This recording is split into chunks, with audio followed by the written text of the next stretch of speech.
Hi guys, pagod na pagod. Eto guys, ang dami akong pinamili. Ayan, puno yung sasakyan ni Ninong's Vlog TV.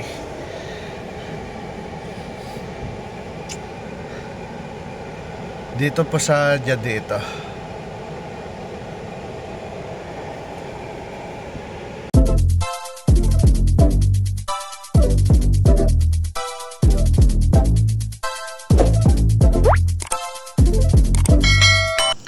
Hello, magandang araw mga kaninong. Gusto ko lang po ipakita sa inyo kung saan po ako namili ng aking mga dagdag pantanim sa aking munting farm. Dito po tayo sa Jadi, Biskaya po ito. Bali nasa boundary lang po siya ng Isabela. So dito po namimili po tayo ng mga pwedeng bilhin na seedlings para po sa ating farm. So ayan po, marami pong pagpipilian dito, pero piling-pili lang po yung mga ating bibilhin at hindi naman po ganon kalakihan ng ating ibibili po. So guys, sa mga gustong bumili, nire-recommend ko po dito sa pwesto ni Madam Jonalyn Antonio Pangilinan. Sila po ang may-ari dito at kumpleto po sila lahat. Sa tingin ko po mga pamilya po silang nagbebenta dito, mga magkakapatid. So kung ano yung wala sa kanila, pwedeng kunin sa mga pwesto ng kapatid niya, ganon. So dito guys, nakapamili nga po tayo ng mga dwarf coconut kung tawagin, at may kalamansi din.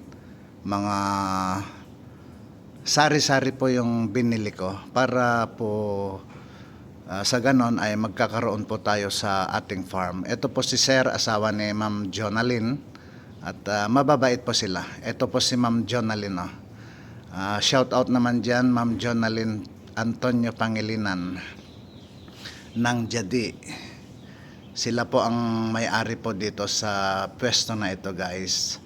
So ayan po, nagbigay naman po siya ng mga discount. At syempre sa susunod po na pag-uwi natin ay doon po tayo ulit bibili. So hello, dito guys, good morning. ito po yung mga alaga natin guys. Tuwang po silang saan po yung mga alaga lalabas natin. At pinakawalan po namin ito yung sila mga dahil full blood po natin. Po yung weather po ngayon guys. So actually gusto ng mga kambing yung ganito na maaraw, mainit. Pero huwag po natin sila masyadong expose po sa araw po, lalo na yung mga buntis. Kasi may tatlo po tayong buntis dito guys. Bahay ng mga kambing. Ayan. Ito, at yung dalawa pong maliliit na yan ay bahay ng kambing guys, dahil hindi po advisable na good morning to all. doon Shout po out sila sa lahat ng loob aking ng bodega, viewers, kasi subscribers, at masusuffocate po sila supporter, sa amoy pati ng na rin po yung mga dumi. basher natin. So temporary guys, dito muna sila pansamantala sa bodega awan natin. mayaan na dito yan, nagmayadagitan na duwa. Pag matapos po yung pinapagawa natin ay ililipat po natin sila dito. So ito po yung mga kambing natin guys, parang nakakatuwa kung pagmasdan. Ayan Kaya po lang guys, po yung medyo ating, may kabigatan po ang puhunan ng mga ganitong klase ng kambing guys. So kung gusto niyo maranasan yung problema ko, subukan So yung dito mag-alaga po sila ng mga nakatira ngayon, full-blooded, kaya lang hindi po advisable goat. ito dahil sa Para sa ganon ay floor lang po sila malalaman nahiga, ninyo kung mayroon paano po po silang yung mga pakiramdam kama. ng may pero kambing. yung dahil So, semento pa dito sa guys, loob, hindi ko naman yung ihi at saka dumi nila ay mapanghi po. inaasahan na dito ako Kaya po kikita o tayo yayaman. nagpapagawa dito Yung ng, nakikita ko lang po sila na temporary na kahit sa CCTV lang masisilungan ay nila. parang natutuwa At na in ako. case naman po na may pagdating bad ng weather araw po na ay makapagparami po tayo, silang yun yung dalhin dito time po sa loob na ng bodega, guys. siguro So, maibalik din ng konti dito lang yung po, mga dito ating po ako ginastos. nakatira. So, Yan po ang aking bahay na ang rin, isang guys. plano ko po So, guys na nag-alaga ng I'm so ganito proud. dahil sa totoo po, I sa did my totoo best, po but my ay best napakamahal wasn't po ng mga ganitong Tama ba klaseng yan? camping. Pero ang gusto ko po, parami ako ng ganito. At yung mga tao po na hindi makaka-afford na ito, guys, bumili ng mga ganitong klaseng ganito camping, po yung sa ginawa akin ko po sa kayo lalapit. After 2 to 3 years. pagbabakasyon. Kasi kung magkano yung Nagtatanim. pagkuha ko or pagbili ko sa mga kambing na ito, Marami half price po ko na akong lang po sila ginawa. ibebenta. Kaya Ganon hindi ko po alam, ang plano guys, ko, parang guys. So, para sa happy ganon, ako yung dahil mga ibang malapit na po akong tao na babalik gustong sa mag-alaga ng mga ganitong klase ng kambing kung saan po ay tayo maranasan po nagtatrabaho. nilang mag-alaga na hindi po sila kulang na kulang po mai-stress. yung At ating bakasyon, eto, guys. salamat Ang din dami sa pa pong kwan pwedeng kay Sir Ian dapat kong gawin Zamora. dito. Siya po ang may-ari ng Zoe Enseo goat farm na malaki po dito sa Cordon Isabela. Ayan po. Siya po ang Nakakatuwa po sila. isa sa ating mentor ngayon. Sa kanya po galing yung mga ibang kambing natin. At kung papalarin po ay magdadagdag pa po tayo. Mamaya pero din po, siguro kukunin hindi din po muna sa natin, ngayon. kukunan ko po ng At video yung mga iba po mayroon din nating po alaga. tayong dalawang Tulad ng upgraded mga dito. I mean is pato, ano lang pabo, po. mayroon din po tayong F1 kung Bengala, tawagin. So yan po baboy. palalahian natin. Ito At, po itong manok dalawang po. ito F1. Binigay po ng aking kapatid. Tapos po yung yan. mga nandun po Pinalitan sa po naman yan ng aking farm. purebred Anglo-Nubian. So Marami dito po, guys marami yung pa po tayong dapat pinaka-playground gawin ng dito, ating guys. So, kambing. At ayan, pag natapos po ang ating Maakyat yung pinapagawang mga bahay kambing nila sa dito bakod. ay mas okay na po siguro dahil ayan medyo press ang hangin dito. At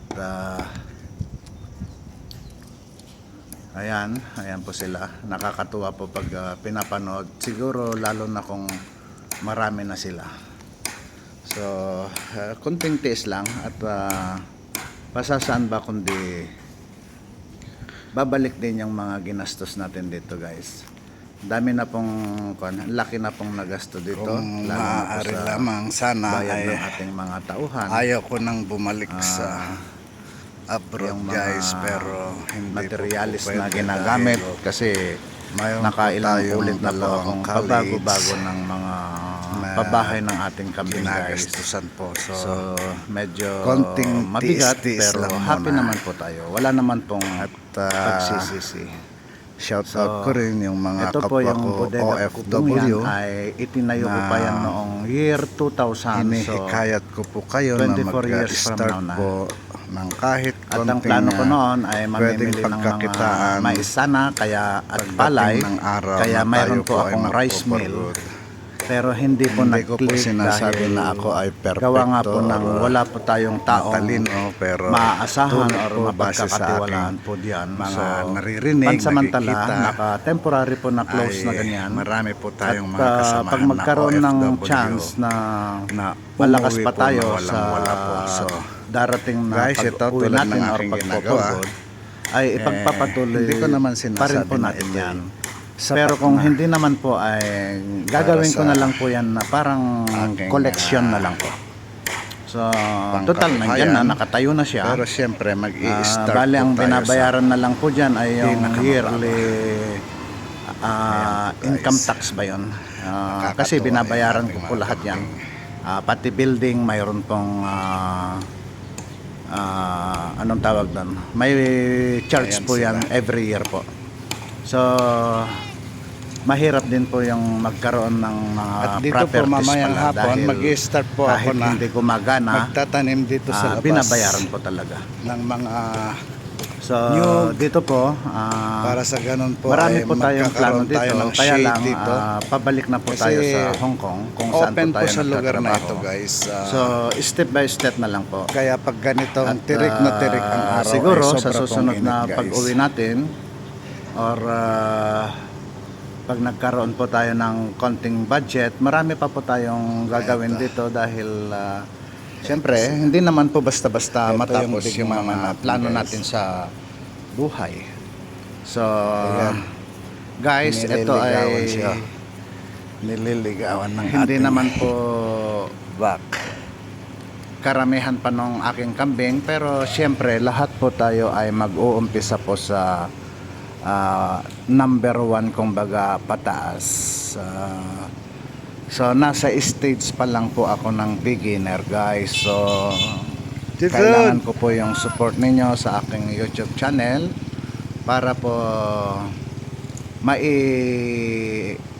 parating din po sa mga ibang kababayan natin yung aking ginagawa at Ayan, malay iba natin po kung yata ready. halimbawa tulad ng sinabi ko, ako po ay magbebenta ng kambing half price kung magkano ang bili ko sa kanila. Hindi po ako magbebenta ng mahal po. Gusto kong iparanas po sa mga interesado na makapag-alaga ng ganitong klase ng kambing, guys. So ayun lamang po. Thank you so much at shout out po lahat sa aking mga viewers, subscriber, at thank you din sa kay Lord dahil always po nandyan siya. So, dito, Hindi ko po guys, kayang ang gawin ating ito without Him. So, kambingan. at kayo na rin po. Maraming salamat sa ating mga At pupuntahan kababayan. naman po Thank natin you so yung much mga and iba I nating love you alaga, all. guys.